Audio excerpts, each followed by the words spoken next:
Instead, imagine a room so quiet you could hear a heartbeat, and then one voice steady as stone cracks it wide open. That's how it felt when Zohran Mamdani, a firebrand congressman from New York, stood up in the historic Kennedy Caucus Room in Washington, D.C., and stared down Judge John Robertson, the untouchable head of the nation's highest court. It was supposed to be just another hearing, the kind where big names and fancy suits trade polite words and nothing changes. But Zohran wasn't there to play nice. The Kennedy Caucus Room, with its towering ceilings and walls that have heard presidents and senators whisper their legacies, felt different that day. You could feel the air tighten, like the moment before a storm breaks.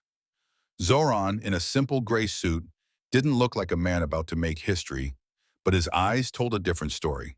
They burned with a purpose that made everyone sit up straighter.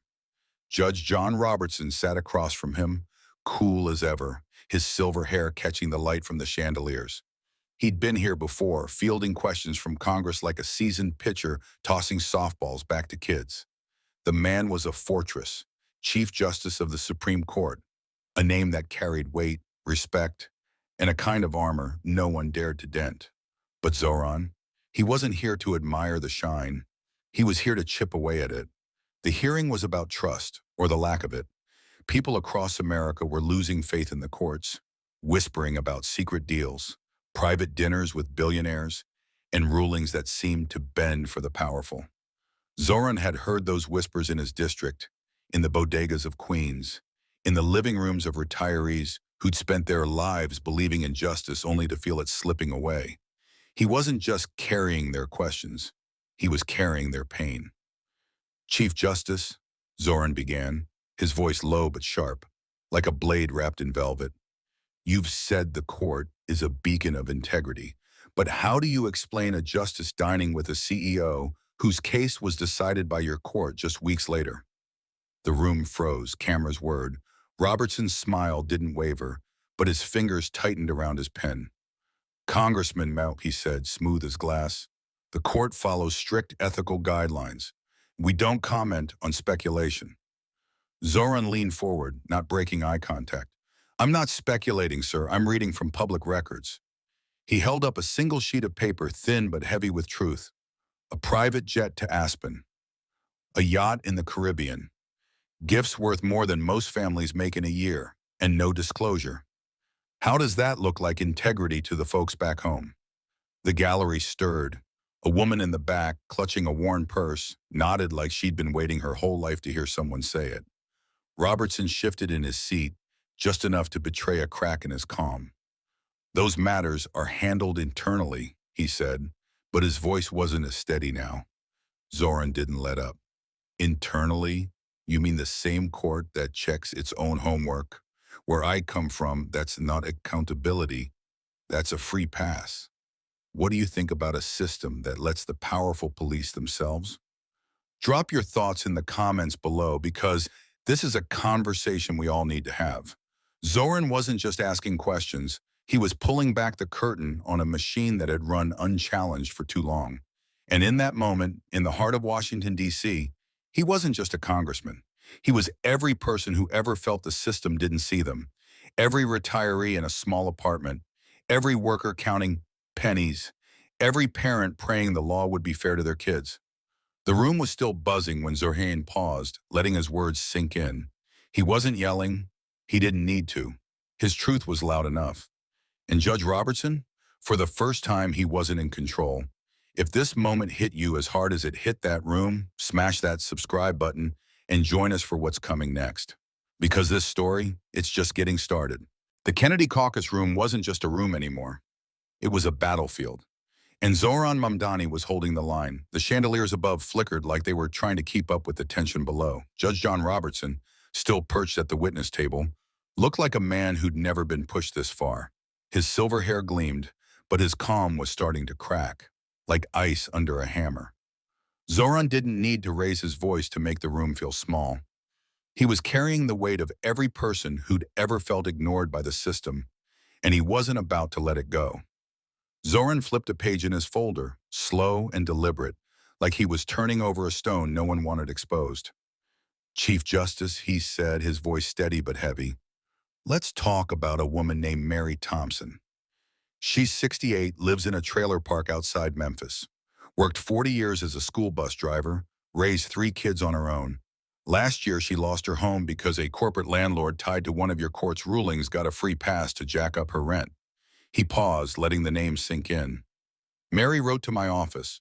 She asked why the law protects the powerful but leaves her with nothing. The room went quiet again, the kind of quiet that hurts. A few people in the gallery shifted, their eyes darting between Zohran and Robert too. One older man, hands folded tight, looked like he was seeing his own story in Mary's. Robertson cleared his throat, his fingers brushing the edge of the table. Congressman, the court doesn't make the laws. We interpret them. I sympathize with Ms. Thompson's situation, but sympathy? Zohran cut in, not loud but sharp enough to stop Robertson cold. Mary doesn't need your sympathy, sir. She needs a system that doesn't let billionaires bend the rules while she's packing her life into cardboard boxes. The words landed like a punch, and for a moment, you could see it in Robertson's eyes. He wasn't used to this. Not someone calling out the human cost of his court's decisions. Not in a room full of cameras and history. Zohran leaned back, his gaze never leaving Robertson. You told students at Yale Law in 2015 that justice is blind. But when a justice takes gifts from someone whose case is on your docket, how blind is that? He held up another paper. This one a photo of a private dinner in Napa Valley, all vineyards and crystal glasses, where a Supreme Court justice sat next to a tech mogul with a case before the court. This isn't a hypothetical. This is a picture, and it's not just one. The gallery buzzed. A woman whispered to her neighbor, "That's why I don't trust them anymore." Robertson's face tightened, his jaw set like he were biting back 1,000 practiced responses. Congressman, he said, his voice slower now, the court has processes to handle these matters. We take public perception seriously. Do you? Zohran asked, his tone softer but cutting deeper. Because where I'm from, in Queens, people like Mary Thompson don't see processes. They see a system that's stacked against them. They see a court that's supposed to be their last hope, but feels like a locked door. He paused, his eyes scanning the room, connecting with the faces in the crowd. I'm not here to tear you down, Chief Justice. I'm here because people like Mary are running out of hope, and they deserve better than silence. Have you ever felt like the system turned its back on you or someone you love? Share your story in the comments. We're listening, and so are thousands of others. Zohran's words weren't just questions. They were a mirror, forcing everyone to look at the truth. Robertson tried to pivot, talking about judicial independence, but it sounded hollow now, like a script he'd leaned on too long. The older folks in the gallery, the ones who'd grown up believing in the American dream, were nodding along with Zohran. They knew what it felt like to be invisible, to work hard and still lose. The air in the Kennedy Caucus Room was thick now, every word carrying the weight of decades of frustration. Zohran wasn't just speaking for himself. He was speaking for every small-town retiree, every single mom, every person who'd ever stood in line at a courthouse hoping for fairness. And Robertson, he was starting to realize this wasn't a debate he could win with polished answers. If Zohran's fight for people like Mary Thompson moves you, hit that subscribe button. This story's only getting bigger, and you don't want to miss what's next. The Kennedy Caucus Room felt smaller now, like the walls were closing in on Judge John Robertson. His polished suit and silver hair couldn't hide the way his hands fidgeted. Just for a second, as Zohran Mamdani leaned forward, his eyes locked on the Chief Justice like a hunter sizing up a wall he was about to tear down. The crowd in the gallery was dead silent, but you could feel their hearts racing. Zohran wasn't just speaking to Robertson. He was speaking to every person who'd ever felt crushed by a system that seemed to play favorites. Chief Justice, Zohran said, his voice low but heavy, like it was carrying the weight of 1,000 untold stories. Let's talk about trust. Not the kind you talk about in speeches, but the kind that keeps people believing in something bigger than themselves. He pulled out a worn letter, edges creased like it had been read 100 times. This is from Frank Delgado, a retired mechanic in Cleveland. He's 72, spent his life fixing cars, paying taxes, doing everything right. When his pension got slashed because of a court ruling that favored a big corporation, he wrote to me. He said, "I trusted the law my whole life, and now I'm eating canned soup for dinner every night." The room felt heavier, like Frank's words had sucked the air out of it. An older woman in the gallery wiped her eyes, her hands shaking. Zohran held up the letter, not for show, but like it was proof of a promise broken. Frank's not asking for a handout. He's asking why the court he believed in let him down. Why it's easier for a CEO to get a hearing than for him to get a fair shot. Robertson's face was a mask, but his eyes betrayed him. They flickered, just for a moment, like he knew he was losing ground. "Congressman," he said, his voice tighter than before, "the court's role is to uphold the law, not to solve every hardship. We can't bend the rules for individual cases." Zohran didn't flinch. "I'm not talking about bending the rules, sir. I'm talking about rules that are already bent for the people who can afford private jets and fancy dinners with justices." He slid another document across the table, a grainy photo of a yacht docked off Martha's Vineyard, a Supreme Court justice laughing with a Wall Street tycoon whose company had a case before the court. "This doesn't look like justice to Frank Delgado. It looks like a club he'll never be invited to." The gallery erupted in whispers. A man in a faded jacket muttered, "That's exactly it," loud enough for his neighbor to nod. Robertson adjusted his tie, his calm slipping like sand through his fingers. "Those images don't tell the full story," he said, but his words sounded thin, like a shield that was starting to crack. Zohran's voice dropped, softer now, but every word hit harder. "You know what I learned growing up in Queens? Trust isn't built with words. It's built with actions. And when people like Frank see justices whining and dining with the same folks who win in your courtroom, they stop believing. They stop hoping." He paused, looking straight at Robertson. "And when hope dies, what's left? What would you do if the system you trusted your whole life turned its back on you?" Share your thoughts in the comments, because your voice matters in this fight. The room was electric now, every eye on Zohran. He wasn't just a congressman, he was a son, a neighbor, a guy who'd walked the same streets as the people he was fighting for. And Robertson? He was starting to look like a man who'd underestimated the fire in front of him. The older folks in the crowd, the ones who'd lived through wars and recessions, felt something stirring, a spark of belief that maybe, just maybe, someone was finally standing up for them. If Zohran's fight for people like Frank Delgado is hitting you right in the heart, hit that subscribe button.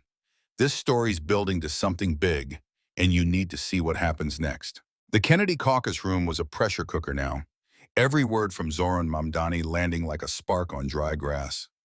The chandeliers above seemed to dim, as if the room itself was holding its breath. Judge John Robertson sat rigid, his hands clasped so tight his knuckles were white. The man who'd spent decades commanding courtrooms was starting to look like someone who'd wandered into a fight he didn't expect.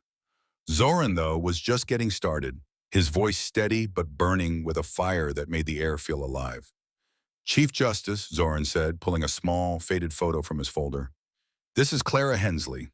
She's 70, lives in a small apartment in Pittsburgh. She worked 35 years as a nurse, patched up soldiers, held hands with the dying. Last year, her health insurance got gutted because of a Supreme Court ruling that favored a big insurance company over people like her." He held up the photo, a gray-haired woman smiling faintly, standing in front of a tiny garden. "Clara's on a fixed income now, choosing between her heart meds and groceries. She wrote to me, asking why the court she trusted her whole life turned its back on her." The gallery was silent, but you could feel the weight of Clara's story settling into every chest. An older man in the back, his face lined with years of hard work, closed his eyes like he was picturing his own kitchen table, his own bills piling up. Zohran's voice softened, but it didn't waver. "Clara's not a case number. She's not a statistic. She's a person who believed in justice, and now she's wondering why it doesn't believe in her." Robertson tried to steady himself, his voice measured but thinner now, like a thread about to snap. "Congressman, I understand the human impact of our decisions, but the court's job is to interpret the law, not to rewrite it for every hardship." His words sounded rehearsed, like a line he'd leaned on too many times. Zohran didn't let it slide. "Interpret the law," Zohran said, his eyes narrowing. Then tell me why the law always seems to bend for the folks who can afford to wine and dine justices at places like Palm Beach. He slid another document across the table, a guest list from an exclusive gala, where a Supreme Court justice was listed next to a corporate titan whose company won a major case just months later. This is an interpretation, Chief Justice. This looks like influence. The room stirred. A woman in the gallery whispered to her friend, "He's saying what we've all been thinking." Someone else nodded, their face tight with years of frustration. Robertson's jaw clenched, his fingers brushing his tie like it was the only thing holding him together. "Those connections are reviewed internally," he said, but his voice had lost its edge, like he knew no one was buying it anymore. Zohran leaned forward, his tone quieter but sharper, cutting through the room like a knife. "You keep talking about internal reviews, but where I come from, in Queens, internal reviews don't mean much when you're staring at an eviction notice or a hospital bill you can't pay. Clara Hensley doesn't care about your processes. She cares about fairness, and right now she's not seeing it. Has a court decision ever hit you or someone you know this hard? Drop your story in the comments. We're all in this together, and your voice makes a difference." Zohran wasn't just fighting for Clara or Frank or Mary. He was fighting for every person who'd ever felt the system kick them when they were down. The older folks in the gallery, the ones who'd grown up saluting the flag and believing in the American promise, were leaning forward now, their eyes wet with something between anger and hope. Zohran was their voice, and he wasn't backing down. Robertson tried to respond, something about judicial independence, but it fell flat, like a song no one wanted to hear. The room belonged to Zohran now, and he was building something bigger than a hearing. He was building a moment that could change how people saw justice itself. If Zohran's fight for people like Clara is making your heart pound, smash that subscribe button. This story's heading somewhere you won't want to miss. The Kennedy Caucus Room was no longer just a room. It was a stage, and Zohran Mamdani was rewriting the script. The air felt thick, like the world was holding its breath, waiting for the next word to fall. Judge John Robertson sat there, his silver hair still perfect, but his eyes told a different story.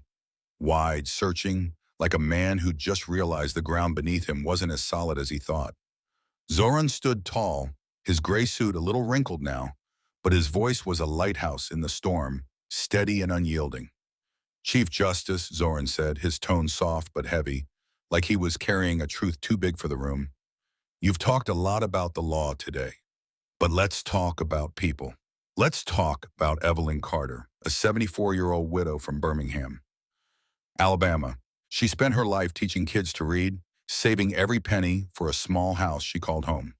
Last year, a Supreme Court ruling let a bank foreclose on that house over a $200 clerical error." He held up a photo of Evelyn, her face lined with years of kindness, standing on a porch that wasn't hers anymore. "She's living in a one-room apartment now, her grandkids sleeping on the floor when they visit. She asked me, why does the law care more about banks than people like me?" The gallery was a sea of quiet pain. An older man in a worn cap clutched his wife's hand, tears brimming in his eyes. Evelyn's story wasn't just hers, it was theirs too. Zohran's voice cracked just for a second, not from weakness, but from the weight of what he was carrying. Evelyn trusted the system her whole life. She taught her students to believe in it, and now she's asking me why that system betrayed her. Robertson opened his mouth, but the words seemed stuck. His hands, usually so steady, trembled slightly as he reached for his water glass. "Congressman," he said, his voice quieter than before, "the court doesn't make policy. We rule on the law as it's written. I regret Ms. Carter's hardship, but—" "Regret?" Zohran cut in, his eyes blazing now, not with anger but with something fiercer. "Truth. Evelyn doesn't need your regret, Chief Justice. She needs a court that doesn't let a $200 mistake cost her everything, while justices sip champagne with the same bankers who took her home." He slid a document across the table, a receipt from a private club in the Hamptons, where a Supreme Court justice dined with a bank executive just weeks before a major ruling. "This isn't law, this is privilege." The room erupted in murmurs. A woman in the back whispered, "He's not letting him hide." Another nodded, her face tight with years of feeling unseen. Robertson's mask was crumbling now, his calm replaced by a flicker of something human. Maybe shame, maybe fear. Those matters are under review, he said, but it sounded like a plea, not an answer. Zohran leaned forward, his voice dropping to a near whisper, but every word cut like glass. You said at Stanford in 27 that the court's strength is its credibility. But how much credibility is left when people like Evelyn see their lives torn apart while your justices cozy up to the powerful? When they see a system that protects itself instead of them?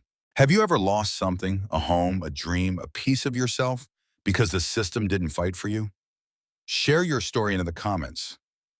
Let's show the world these stories aren't indivisible. The older folks in the gallery were leaning forward now, some wiping tears, others nodding like they'd found a voice they didn't know they had. Zohran wasn't just speaking, he was shattering the silence that had kept people like Evelyn in the shadows.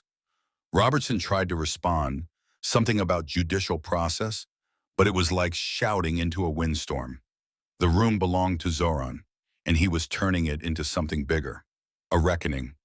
If Zohran's fight for Evelyn Carter is making your heart ache, hit that subscribe button.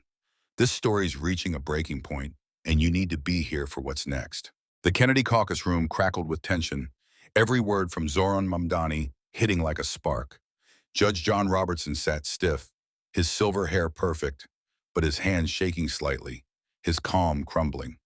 Zohran's voice was steady, carrying the pain of countless forgotten faces. Chief Justice, Zohran said, holding up a worn letter.